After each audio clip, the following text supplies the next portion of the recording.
प्राचीन भारत में जनपद की अवधारणा का वर्णन करें। प्राचीन भारतीय विचारकों के अनुसार राज्य का एक आदर्श कल्पना है जिसका विकास समाज में व्यवस्था, अनुशासन, नियम पालन, न्याय, सुरक्षा की भावना के लिए हुआ है। सर्वप्रथम राज्य संबंधी विवेचना कौटिल्य के अर्थशास्त्र में उपलब्ध होता है। राज्य के सप्तांग सिद्धांत में कौटिल्य ने जनपद का उल्लेख किया है। जनपद राज्य का तीसरा मुख्य तत्व जनपद है। जनपद के अभाव में राज्य का कोई अस्तित्व नहीं हो सकता। एक तरह से प्राचीन जनपद की कल्पना आधुनिक क्षेत्र के समान की गई है। प्राचीन काल में जिस राजा का जहाँ तक राज्य होता था उसका स्वामित्व उसे प्राप्त था। कौटिल्य अर्थशास्त्र में जनपद के मध्य में दुर्ग तथा कोट आदि की कल्पना की गई है। सेनाओं के रहने के स्थान आदि जनपद में होने चाहिए। जनपद की जनता पड़ोसी राज्य को शत्रुता की भावना से देखती है। कम श्रम से अच्छी उपज हो जाती है। संकट काल में आत्मरक्षा के लिए छिपने के स्थान वन, पहाड़ तथा नदियों का किनारा हो, ऐसे क्षेत्र को जनपद कहा जा सकता है। पुनः कौटिल्य अर्थशास्त्र में जनपद के मध्य में दुर्ग तथा कोट आदि की कल्पना की गई है।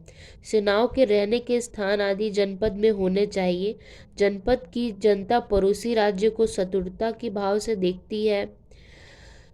कम श्रम में अच्छी उपज हो जाती है। संकट काल में आत्मरक्षा के लिए छिपने के स्थान वन, पहाड़ तथा नदियों का किनारा हो, ऐसे क्षेत्र को जनपद कहा जा सकता है।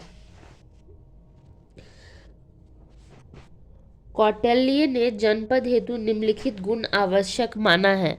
उससे स्थानवान, जिसमें जगह होना चाहिए। उसके मध्य में सीमांतों पर नगर होने चाहिए। उसके क्षेत्रफल इतना अधिक हो कि अपनी जनता का आपत्ति के समय बाह्य लोगों का पालन उसकी पैदावार हो सके।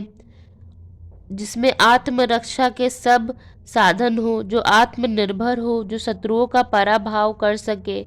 जिसमें सामंतों व पड़ोसी राज्यों को वश में रखने की क्षमता हो।